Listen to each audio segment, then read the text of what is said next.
Hi guys, thank you so much for joining the class. मैं हूँ Sonal Kalra. I'm a chartered accountant and all India rank holder and also I worked in 3 out of the 4 big fours. आज के session में हम AS7 को revise करेंगे, तो quickly start करते हैं.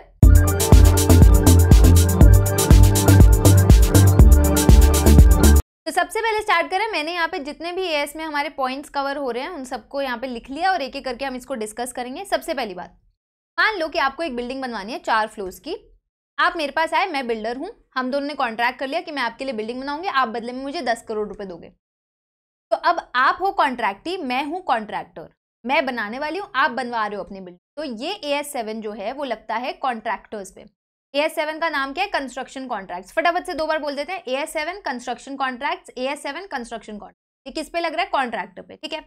अब इसमें सबसे पहली बात हमें करनी है कॉन्ट्रैक्ट रेवेन्यू के बारे में. कॉन्ट्रैक्ट रेवेन्यू के क्या क्या एलिमेंट्स होते हैं, लेट्स सी. कॉन्ट्रैक्ट रेवेन्यू में सबसे पहले आता है इनिशियल कॉन्ट्रैक्ट प्राइस, जो हमने इनिशियली तय कर लिया था कि मैं आपकी बिल्डिंग बनाऊंगी, इनिशियल कॉन्ट्रैक्ट प्राइस, और आप मुझे 10 करोड़ रुपए दोगे. So that's my initial contract. अब ये कॉन्ट्रैक्ट रेवेन्यू, ये 4 साल कॉन्ट्रैक्ट चलने वाला है, मुझे 4 साल लगेंगे आपकी बिल्डिंग बनाने में, तो ये कॉन्ट्रैक्ट रेवेन्यू ऊपर नीचे करता रहेगा. ठीक है. ये कॉन्ट्रैक्ट रेवेन्यू फ्लक्चुएट कर सकता है हर साल दर साल. किन चीज़ों की वजह से? वाइसेस की वजह से. वाइसेस क्या होते हैं? जैसे लालच. तो ये हमारा याद रखने का एक छोटा सा ट्रिक है कि वाइसेस की वजह से आपका कॉन्ट्रैक्ट रेवेन्यू फ्लक्चुएट करेगा. वाइसेस क्या होते हैं? V मतलब वेरिएशन, I मतलब इंसेंटिव्स, C मतलब क्लेम्स और E मतलब एस्केलेशंस. ठीक है. वेरिएशन का क्या मतलब है? कि आपका स्कोप ऑफ वर्क चेंज हो गया. हमने इनिशियली, आपने मुझे बोला था 4 फ्लोर्स की बिल्डिंग बनानी है, 1 साल बाद आप बोल रहे हो एक और फ्लोर बना देना, 5 फ्लोर्स बना देना, यानी कि स्कोप ऑफ वर्क बढ़ गया. तो वेरिएशन आ गया वर्क में, मेरा रेवेन्यू बढ़ जाएगा. ठीक है. सेकंड है इंसेंटिव्स. इंसेंटिव्स का क्या मतलब है? ये कॉन्ट्रैक्ट पूरा होने में, ये बिल्डिंग बनने में 4 साल लगने हैं. आपने मुझे बोला अगर मैं ये 3.5 साल में आपको बना के दे देती हूँ तो आप मुझे 50 लाख की इंसेंटिव दोगे, तो इससे भी मेरा रेवेन्यू बढ़ेगा.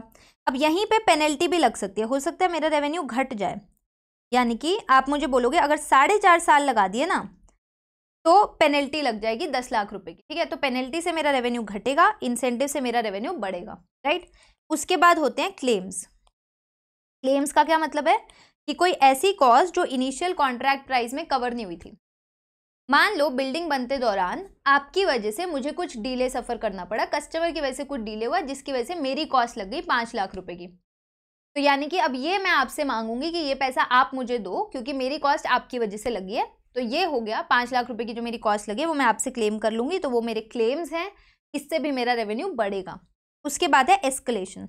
कॉन्ट्रैक्ट में एस्केलेशन क्लॉज हो सकता है, क्योंकि 4 साल चलने वाला कॉन्ट्रैक्ट, तो हो सकता है मटेरियल लेबर के प्राइसेस बढ़ जाए आगे आने वाले सालों में. तो कॉन्ट्रैक्ट में एक एस्केलेशन क्लॉज हो सकता है कि अगर पैसा बढ़ेगा, प्राइसेस बढ़ेंगे, तो आप मेरा रेवेन्यू भी बढ़ाओगे. तो इस वजह से भी हमारा रेवेन्यू बढ़ सकता है. तो ये सारे केसेस होंगे जिसमें मेरा रेवेन्यू फ्लक्चुएट करेगा. अब ये जो वाइसेस हैं इनको हम कब मानेंगे कि हम रेवेन्यू में रिकॉग्नाइज कर सकते हैं? 2 कंडीशंस पूरी होनी चाहिए. पहली बात, revenue should be measured reliably. Second, कि हमें प्रोबेबल है ये अमाउंट रेवेन्यू में रिजल्ट कर जाएगा.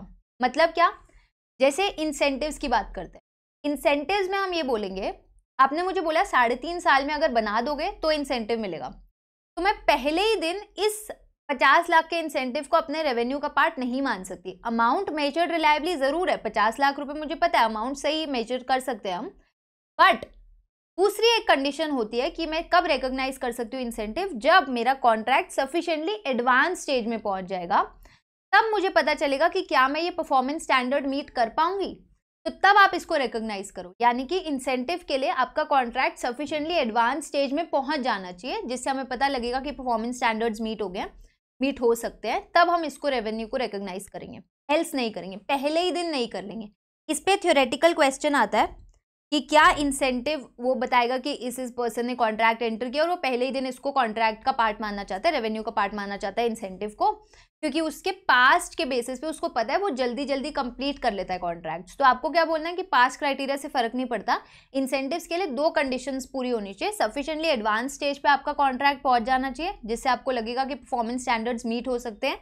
और second, amount should be measured reliably. ये दोनों कंडीशन जब पूरी होती है तब आप इंसेंटिव्स को अपने रेवेन्यू का पार्ट मान सकते हो. ऐसे ही वेरिएशंस में हम क्या देखेंगे कि amount should be measured reliably और कस्टमर, हमें प्रोबेबल है कि कस्टमर अप्रूव कर देगा. क्लेम्स में हम क्या देखते हैं कि amount should be measured reliably और हमारी जो नेगोशिएशन है, क्लेम के केस में नेगोशिएशन करनी पड़ती है, मुझे आपसे बहुत बहसबाजी करनी पड़ेगी तब आप जाके मानोगे। तो हमारी नेगोशिएशन एडवांस स्टेज पे पहुंच गई है, जिससे मुझे पता है कि हाँ प्रोबेबल है, आप इसको अप्रूव कर दोगे। अब वेरिएशंस की जो कंडीशंस हैं या क्लेम्स की जो कंडीशंस हैं, ये आपको थ्योरेटिकली नहीं याद रखनी, क्योंकि इस पे कोई क्वेश्चन नहीं आएगा। थ्योरेटिकल क्वेश्चन आएगा इंसेंटिव्स पे। तो आपको इंसेंटिव्स की 2 कंडीशंस अच्छे से याद रखनी है, क्योंकि उस पर केस बेस्ड क्वेश्चन बनता है। दूसरी बात, जब आपके प्रैक्टिकल क्वेश्चन आएगा उसमें फर्क नहीं पड़ता, उसमें हम ये मान लेंगे हाँ अप्रूव्ड है, ये अमाउंट कस्टमर अप्रूव्ड है और अमाउंट तो आपको दे ही रखा होगा। तो प्रैक्टिकल क्वेश्चंस में फर्क नहीं पड़ता। थ्योरेटिकली आपको इंसेंटिव्स की थ्योरी पॉइंट्स दोनों पता होने चाहिए। फटाफट से रिवाइज कर लेते हैं। कॉन्ट्रैक्ट आपका सफिशिएंटली एडवांस स्टेज पे पहुंच गया, जिसे आपको लग रहा है कि परफॉर्मेंस स्टैंडर्ड्स मेट हो जाएंगे या एक्सीड कर जाएंगे, plus amount should be measured reliably. ठीक है, तो फटाफट से आगे चलते हैं। कॉन्ट्रैक्ट रेवेन्यू की हमने बात कर ली। Next is degree of completion. Degree of completion क्या होता है? कॉन्ट्रैक्ट रेवेन्यू हो गया, degree of completion. Degree of completion की 3 मेथड्स बताते हैं हमारा AS. Physical completion method, not relevant for exam. Survey method, not relevant for exams. हमारे लिए कौन सा रेलिवेंट है डिग्री ऑफ कंप्लीशन या परसेंटेज ऑफ कंप्लीशन के लिए? प्रोपोर्शनेट कॉस्ट मेथड, जिसका फॉर्मूला होता है cost incurred till date divided by estimated total costs into 100। ठीक है, ये मेरी डिग्री ऑफ कंप्लीशन का फॉर्मूला होता है। तो एक क्विक एग्जाम्पल लेते हैं छोटा सा। मान लो ईयर 1, ईयर 2, ईयर 3 3 साल का कॉन्ट्रैक्ट है। Cost during the year, cost जो इस साल हमने खर्च करी हैं वो है 2 करोड़, 5 करोड़, 10 करोड़। ठीक है, तो कॉस्ट इनकर्ड टिल डेट कैसे निकलती है? आपको टिल डेट टोटल कॉस्ट देखनी होती है। ईयर 1 के एंड तक कितनी टोटल कॉस्ट लग चुकी है? 2 करोड़।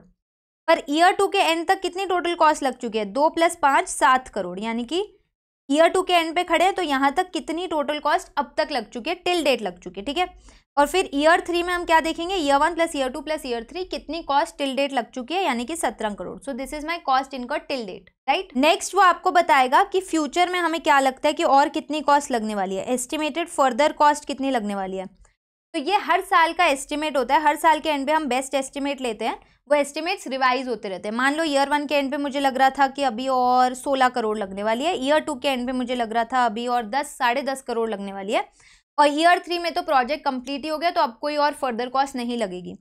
तो ईयर 3 की तो डिग्री मेरी 100% है, यानी कि मेरा 100% काम कंप्लीट हो गया। ठीक है, ईयर 1 और ईयर 2 की डिग्री ऑफ कंप्लीशन कैसे निकलेगी? ईयर 1 और ईयर 2 की डिग्री ऑफ कंप्लीशन निकलेगी, परसेंटेज ऑफ कंप्लीशन क्या होती है? कॉस्ट इनकर्ड टिल डेट यानी कि 2 crore divided by estimated further cost यानी कि 16 करोड़ इंटू 100। ये ईयर 1 की डिग्री है। ईयर 2 की डिग्री कैसे निकलेगी? Cost incurred till date divided by estimated total cost into 100। ठीक है, so this is my degree of completion calculation करने का फॉर्मूला। आगे चलते हैं।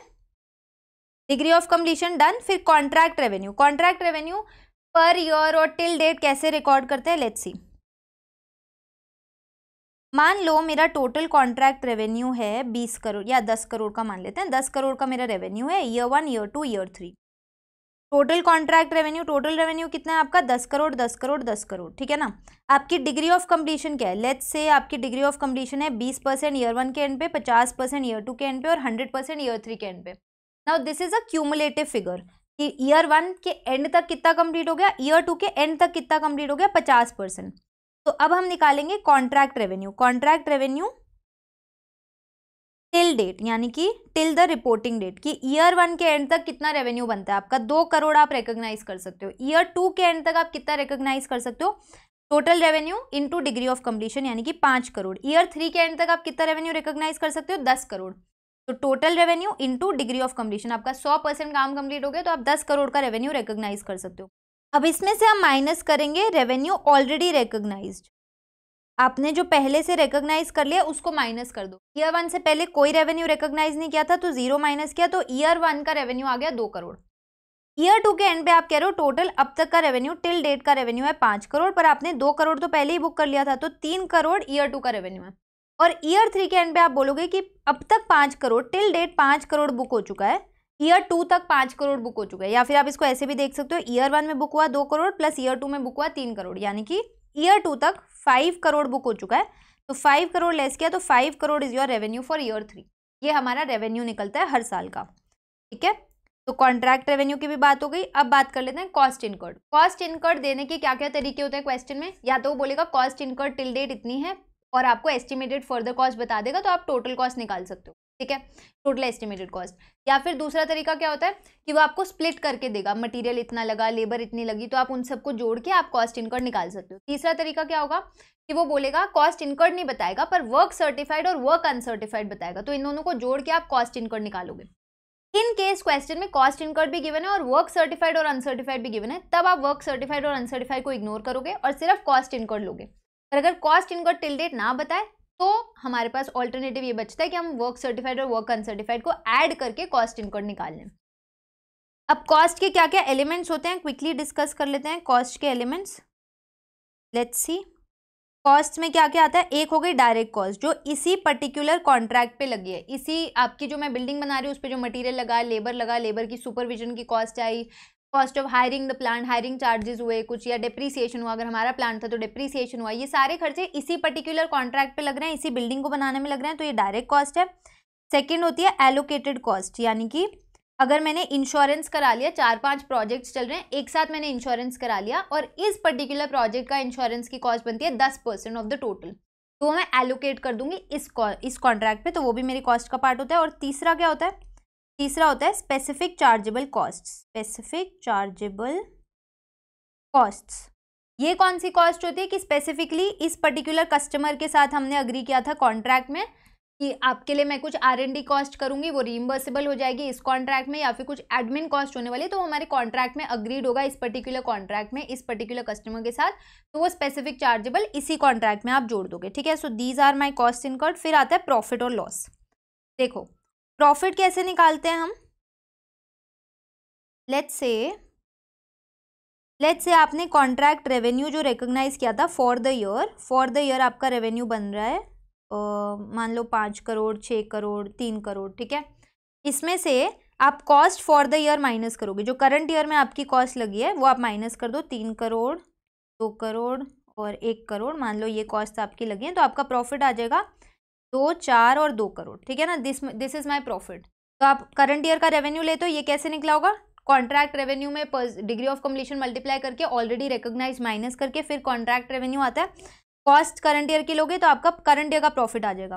जब हम प्रॉफिट्स की बात करते हैं तो हम सिर्फ करंट ईयर की बात करते हैं, पर जब हम लॉसेस की बात करते हैं तो हम ओवरऑल प्रोजेक्ट के लॉस की बात करते हैं। तो लॉस में क्या होता है, मान लो मेरा एस्टिमेटेड टोटल कॉस्ट बन रही है 10 करोड़ 12 करोड़ की और मेरा टोटल कॉन्ट्रैक्ट रेवेन्यू है 10 करोड़ का। इस केस में मुझे इस प्रोजेक्ट पे लॉस आ रहा है, इसको हम बोलते हैं टोटल फोर्सिएबल लॉस, यानी कि जो मुझे आज ही दिख रहा है कि इस प्रोजेक्ट पे मुझे 2 करोड़ का लॉस होने वाला है। ठीक है, तो लॉस के केस में हम क्या करते हैं, पूरा का पूरा लॉस अभी के अभी बुक कर लेते हैं। तो AS7 का पैरा 35 बोलता है कि अगर आपको लॉस होने वाला है प्रोजेक्ट पे तो आपको सारा का सारा लॉस अभी के अभी एक्सपेंस ऑफ करना है। अगर आपको ये पैराग्राफ याद रह जाए, पैरा 35 अगर आपको एग्जाम में याद रह जाए और लॉस का क्वेश्चन आ जाए तो ये कोट कर देना, बहुत ही बढ़िया है।